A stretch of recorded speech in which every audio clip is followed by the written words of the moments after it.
Olá! Mais um encontro, 30 minutos com você. Bom dia, boa tarde, boa noite, Cacá, em qualquer dia, qualquer horário, estamos juntos. Estamos aí, no agito. No agito. Sempre.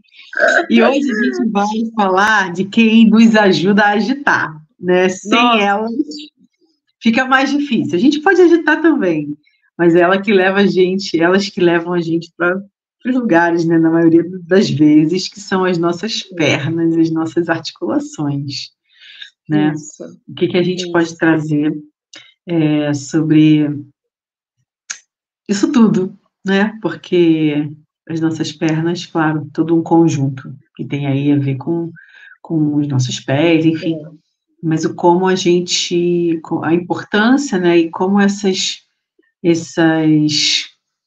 pernas, né, mostram para gente o que está acontecendo e como a gente pode cuidar melhor, né, para a gente sair por aí fazendo bagunça nesse mundo.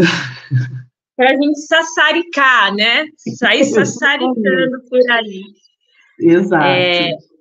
É interessantíssimo, né, quando a gente fala das nossas pernas, né? Porque é uma estrutura que é como você trouxe, são elas, né, que nos permitem esse deslocamento, essa mobilidade, essa bênção, né, dessa independência da gente poder ir e vir sem necessidade de um auxílio. E à medida que o tempo, né, vai passando, que as coisas vão se desenvolvendo, né, dentro desse corpo, né, desse desenvolvimento neuropsicomotor, pensando desde um bebê até as primeiras fases, que ele vai tendo habilidade, vai ganhando funcionalidade, independência, força, né, capacidade de ficar na posição em pé, né, porque ele sai da posição deitada, fica sentada, depois 4 apoios, que é o gatinhar, depois ficar em pé. Então, a gente já começa desde muito cedo a utilizar essa grande estrutura, né, porque uma das maiores estruturas que a gente tem, é muito maior as nossas pernas do que em relação ao nosso tronco, porque senão também o nosso eixo não sustentaria, nós cairíamos para frente, né? E a gente muitas e muitas, inúmeras vezes também utilizamos errado, usamos mal, né? Essas estruturas. Ou para um lado de demasia, de uso excessivo, sem um cuidado, ou sem cuidado.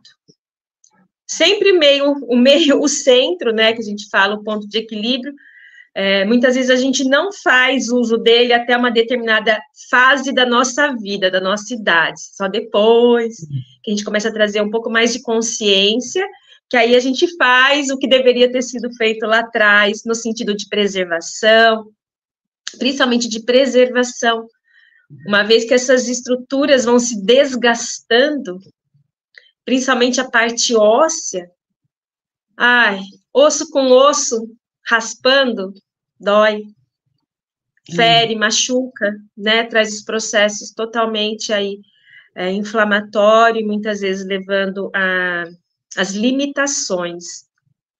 Então, é uma estrutura que quanto mais, como todas, não tem quem merece mais ou merece menos dentro desse corpo tão perfeito, né, tão perfeito que a gente tem. E então a gente precisa cada vez mais, consciente que estamos, como cuidar melhor, né? Como cuidar melhor, o que fazer, que horas fazer, o que a gente determina. A gente distribui atividades ao longo do dia, dá para fazer tudo de manhã, ou à tarde, ou à noite, ou faz um pouco. Então, assim, é algo que a gente pode ir trabalhando aqui ao longo desses 30 minutos para a gente trazer mais conscientização. E, além de tudo, alívio, né? Alívio para aquelas estruturas que doem, o desconforto. Porque se a gente for pensar, né, quando a gente fala das pernas, a gente já tem nesse segmento muitas articulações, a começar do quadril, né, os quadris com as cabeças, né, do fêmur, para a gente poder ter a mobilidade, de fazer o movimento de andar. Aí depois vem os joelhos, tornozelo, né? Aí vem os pés com um monte de articulações dos dedos. Então, assim, é muita coisa, né, para a gente trabalhar. E o desequilíbrio de uma dessas partes gera uma instabilidade no todo, no todo. Exato, exatamente. Né?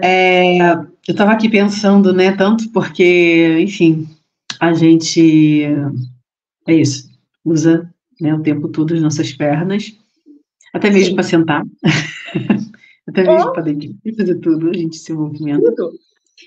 E eu estava até acessando um texto aqui sobre isso e vinha assim, existem tantas pernas quanto personalidades, né?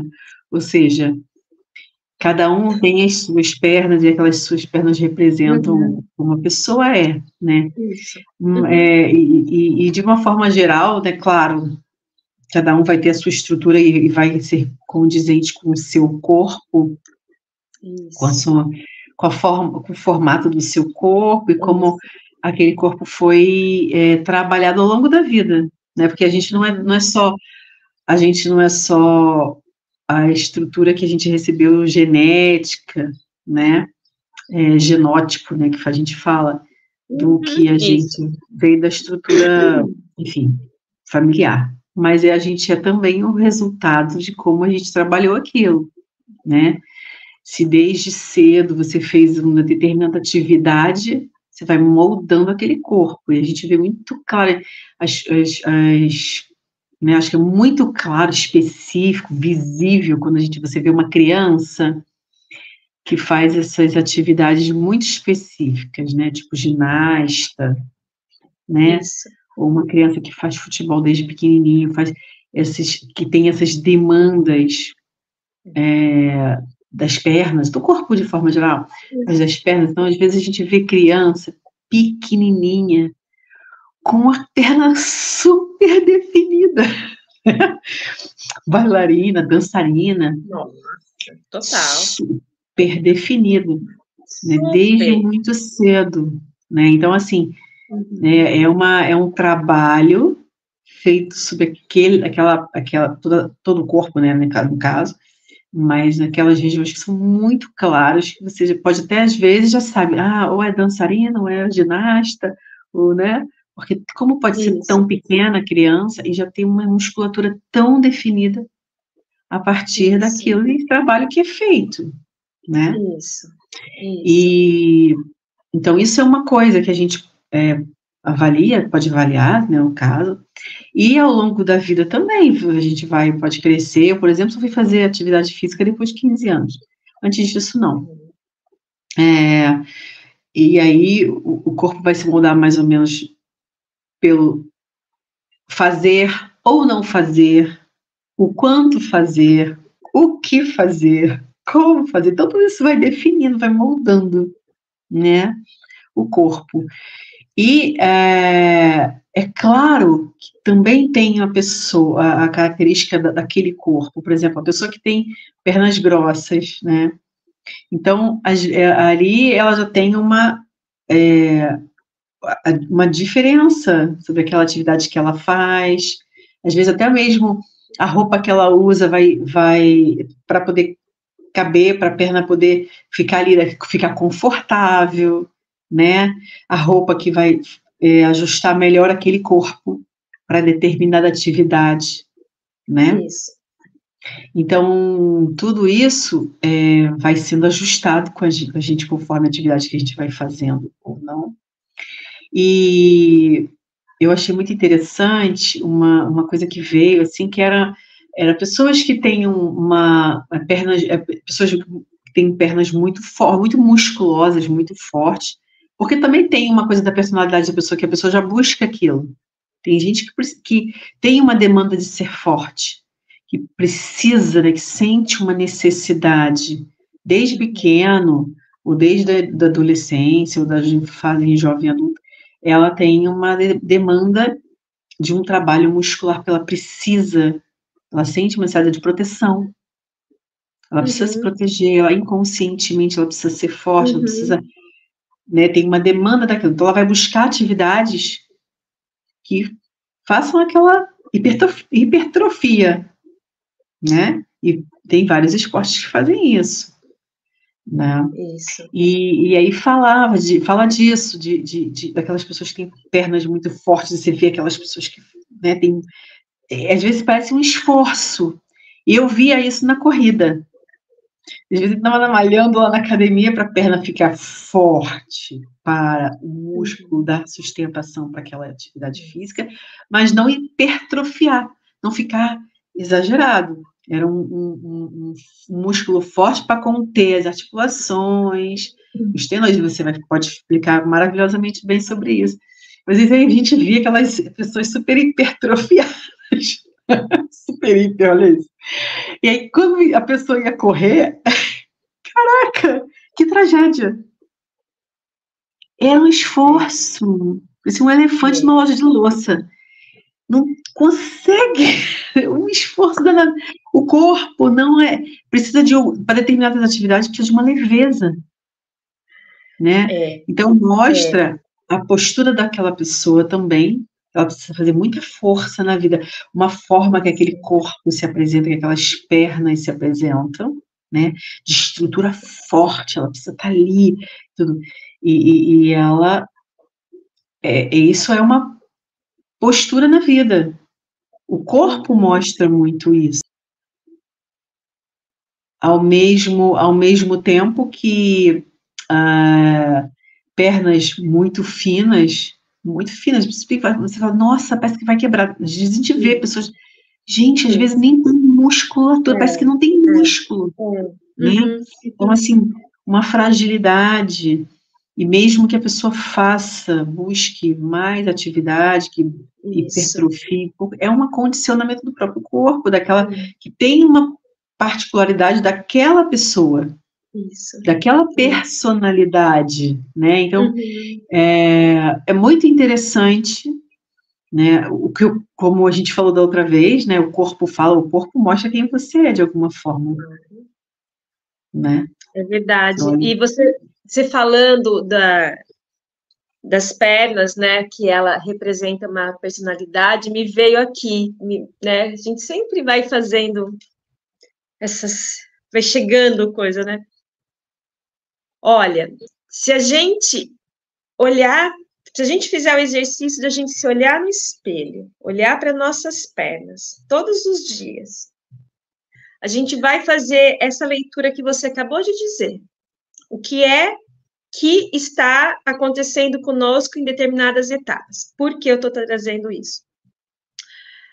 Ao longo da minha vida, eu tratei bastante mulheres com linfedema, o edema, o inchaço nas pernas, né? Inchaço por várias desordens. E aquelas pernas não eram o que era ela, você entendeu?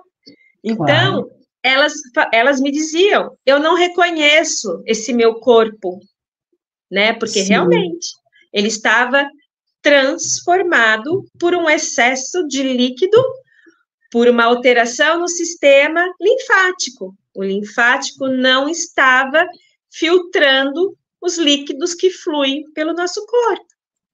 Em determinados locais, existem filtros e eles, por alguma razão, ficam bloqueados. Então, a gente faz o quê? A drenagem linfática, para ajudar a desobstruir esses canais e esse fluxo voltar a ter o trajeto dele, a funcionalidade, né? Então, é isso. Se a gente, às vezes, vai para um final de semana que você exagera em qualquer coisa, às vezes, vai para uma famosa feijoada. olha a quantidade de gordura ali, e que a gente come. Não estou dizendo que não tem que comer. Mas se isso é uma coisa frequentemente, você fala, depois de 2 dias, você fala assim, nossa, parece que eu estou inchada. E realmente está, porque aquilo também absorve o quê? A nossa camada de gordura. Então, a gente se deforma, mas é uma coisa temporária, isso volta, né, ao seu estágio natural. Então, assim, tem muita coisa que se a gente se observar, o presente de estar presente, a gente pode fazer essa leitura do nosso corpo que está acontecendo em determinadas etapas da nossa vida, né? E essas pernas, né, falando delas, e você dizendo isso, né? Algum biotipo da pessoa que ela tem mais perna grossa, aquela que tem uma perna mais fina. Isso está todo na composição genética. Existem pessoas que têm maior produção de fibras vermelhas e fibras brancas. São elas que vão dar as características de desenvolvimento de como esse corpo vai ser trabalhado. Né? Exato. Então, se a gente pensar nisso, né, não vamos falar aqui nessa profundidade de fibras musculares, mas elas têm influência, sim. Sim. Elas têm influência, sim. Então, quanto mais fibras brancas eu tenho na minha composição dessas minhas pernas, o que eu tenho? Eu tenho mais agilidade. E se eu tenho mais vermelha, eu tenho menor, eu tenho um outro potencial de ganhar força. Isso é uma questão genética. Isso pode ser alterado? Pode, através do exercício físico. Eu posso alterar essas fibras e fazer desenvolvimento. Mas isso é uma outra demanda. Mas pode ter essa mão dupla, sim. Mas nascemos com uma certa constituição de fibras musculares e isso acompanha o nosso desenvolvimento.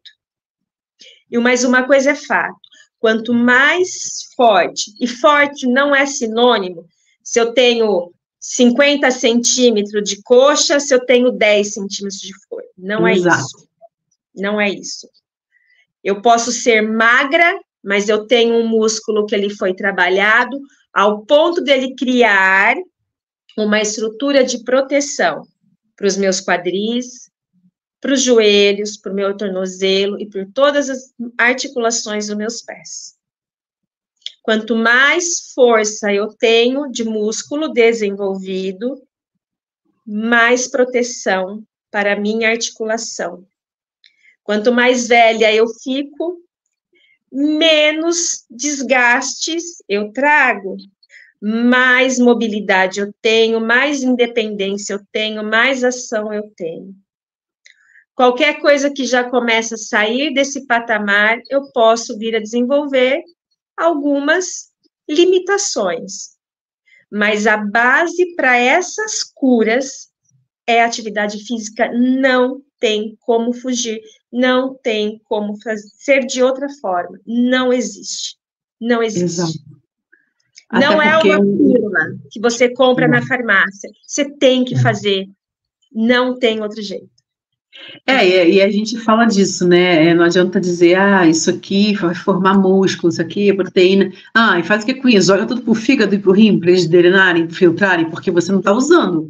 Você só vai fazer se você mobilizar isso e através do exercício. Então, não tem jeito. E é claro que a gente vê isso também muito, muito fácil. Se fosse uma pessoa magra e não fosse forte, não existiria aqueles maratonistas, ultramaratonistas, pessoas super magras e fortíssimas. Forte, uma né, incrível potência muscular e a força, né? Foguete.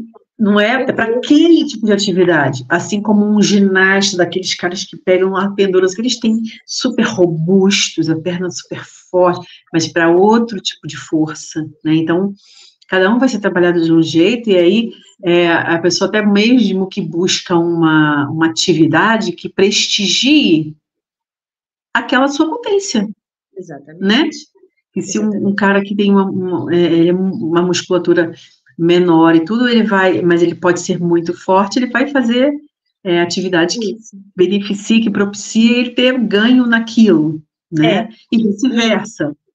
E você falando isso, olha que legal, bem bacana. Se a gente fizer uma prática agora de uma postura de yoga, quero ver quem fica na postura. Exatamente. Parece moleza, vai fazer. Porque aí é outro tipo de força. Isso. Não tem absolutamente nada a ver com aquela galera que forte pra caramba, que sustenta um monte de peso, que é outra coisa. Como a gente falou, da corrida, da natação, da ginástica, do balé, da yoga, pessoas extremamente fortes, magrinhas, né?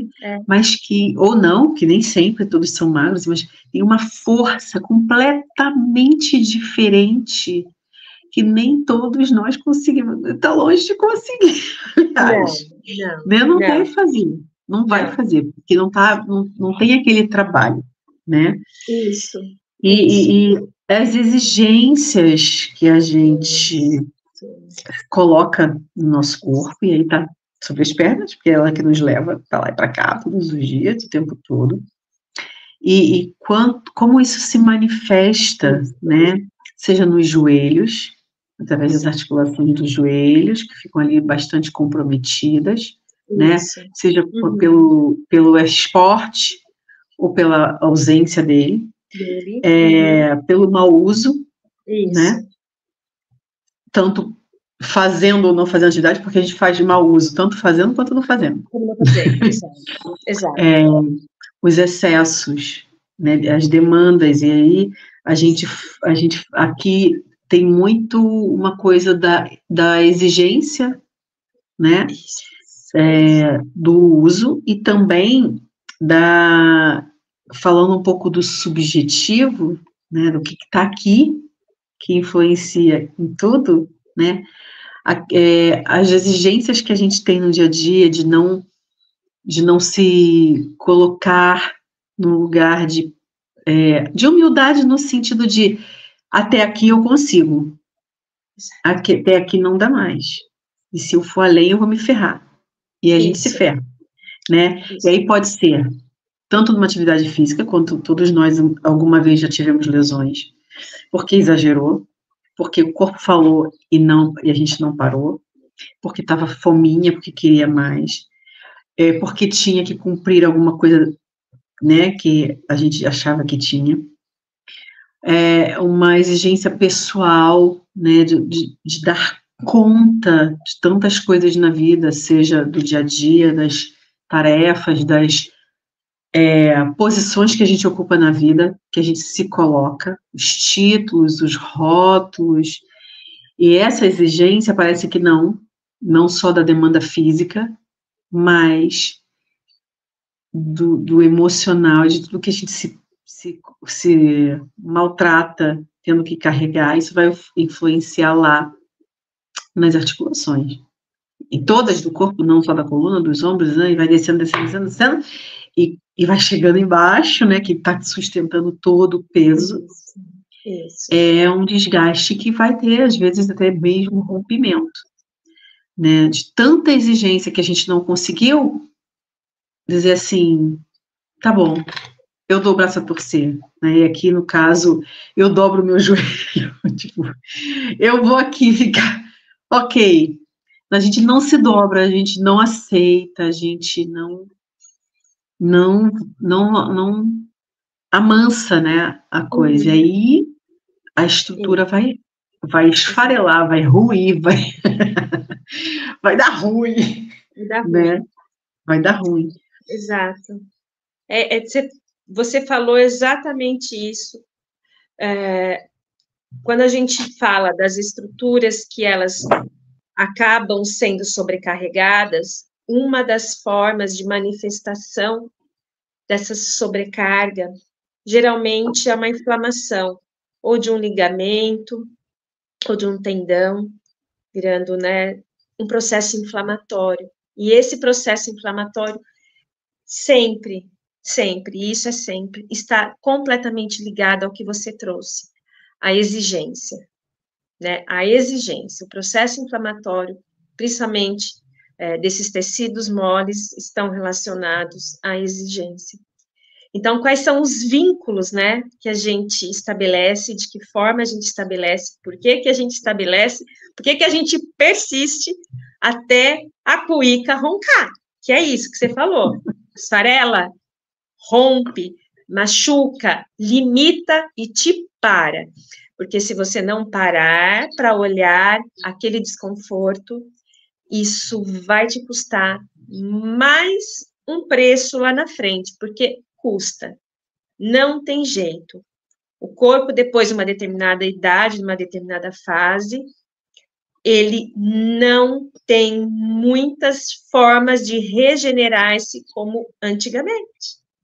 Porque todas as fontes e formas que a gente tinha, a gente foi usando, né? A gente foi usando. E chega uma hora que fica escassa. Exato. Por conta do quê? Machucou, machucou, machucou, não tratou. Aí a gente entra num outro segmento. Fica brava com o corpo que ele não responde daquela forma. Então, é um olhar muito importante de aceitação para aquela nova fase que se encontra, caso venha a machucar, caso venha a se ceder, de parar, cuidar e reverter tudo isso, porque tem reversão. Tem reversão. Tem, para tudo. Para tudo. Tem sim, tem. Exatamente. Então, é ter calma, ter pausas. Se não tiver consciente do que está acontecendo com aquele corpo físico, a gente não tem como avançar nos progressos. Ou se avança, é pela metade, não na integridade que poderia, se a gente aceita o que está acontecendo. Então, é um trabalho também de muita conscientização postural, corporal, né? E humana nossa, né? A máquina falha, óbvio, não somos robôs, né? Claro. Somos humanos. Exatamente. Apesar de, muitas vezes, querer ser, né? E aí não vai dar certo. A gente já tentou. Já quis. Mas não vai dar certo, né? E eu até li uma coisa que achei interessante, lembrei de você, não cheguei a comentar, que era uma falando sobre cãibra, que eu já tive muitas vezes cãibra, né? Porque eu nadava muito. Nossa, eu acordava de madrugada com cãibra. E já tive cãibra na piscina nadando, tipo, no meio da piscina, 50 metros. Caraca, como é que eu chego? Dói muito. Uhum. E assim, falando, né, dessa coisa da tensão emocional acumulada, Exato. de tudo que você acumula ali, que aquilo vai tensionando a sua musculatura, até que em algum momento aquilo se manifesta na exigência do músculo. Você está ali ao longo dos dias, ao longo da tua vida ali. E aí, numa hora que você dá uma carga de demanda maior, aquilo vai aparecer. Ou quando o seu corpo está ali num momento de relaxamento, ele não dá conta de tanto estímulo. E eu li uma coisa que dizia que é tanta tensão emocional acumulada, que as pessoas ficam com aquela coisa de eu tenho que fazer um monte de coisa, e que num maratonista, pessoas que fazem provas muito longas, elas têm menos propensão a cãibra, justamente porque numa corrida longa, bastante longa, né, horas correndo, elas não têm necessidade, é uma coisa mais contínua. Isso. Ela não tem uma necessidade, ela não tem demandas a resolver ali. Então, ela tem um tempo, aquilo é mais um trabalho meditativo, digamos assim, né? Por ser muito longo, você tem que estar ali totalmente conectado com o teu corpo para você fazer aquele projeto acontecer durante tanto tempo. Uhum. Se você não tiver uma conexão importante, boa e serena, você não vai. Então, uma pessoa que está pronta para fazer um tipo de prova mais longa, assim, ela é uma pessoa também que já tem isso aqui mais organizado. né? Ela já faz o que ela precisou treinar muito tempo, muitas horas. Não, ela começa uma maratona de um dia para o outro. Então, é um processo meditativo, né? De um trabalho, de um esforço grande, mas um trabalho onde ela vai lidando com aquilo, e é um tempo que ela pode trabalhar também aquelas emoções. Então, esse excesso de tensão emocional, isso baixa muito. Então, a pessoa, ela é menos propensa à cãibra. Eu achei tão interessante isso, que mostra de onde vem, não é exatamente do esforço muscular, não. É de uma questão emocional, uma demanda emocional muito grande. Exato. Né? Eu posso dizer isso com propriedade. Eu terminei a maratona sem uma dor muscular, sem ter cãibra, sem ter nada. Então, é isso, é um trabalho exatamente como você trouxe. E a gente tem inúmeras formas de fazer maratona. A começar limpando os nossos pensamentos. Esse é o caminho. Associando a atividade física equilibrada, satisfatória, ideal para a tua idade, a fase que você está hormonal, o tempo de disponibilidade, o que você consegue fazer ou não. Então, assim, a gente está aqui para dar todo o suporte para quem quiser trocar com a gente, o que está fazendo, o que não está fazendo, quais são as dores, se existe, se tem limitação, ou se é só uma vontade de não fazer exercício, porque também tem esse outro lado. Mas lá na frente a conta vai chegar. Sem músculo, sem ação, sem movimentação, nós estamos muito mais tendenciosos a depender de alguém no futuro para cuidar da gente. Essa é a grande verdade. Então, para a gente seguir nessa maratona da vida, que é uma longa maratona maravilhosa, ela ficar cada vez mais bonita, paisagens incríveis que a gente possa aproveitar bastante, vamos cuidar das nossas emoções. Tudo aqui no coração, e botar o nosso corpinho caprichado, fortinho, inteiro, para adequar as nossas demandas, os nossos desejos, os nossos sonhos. Exato. Com tudo equilibrado, né? Aquela velha frase que a gente aprendia lá, sei lá onde, de 1000 anos, mente sã em corpo são, né? Então, não tem como ser um separado do outro. Então, vamos a essa maratona da vida maravilhosa, caprichar e cuidar de todas as partes. Cacá, muito obrigada. Um grande beijo. Tchau, tchau.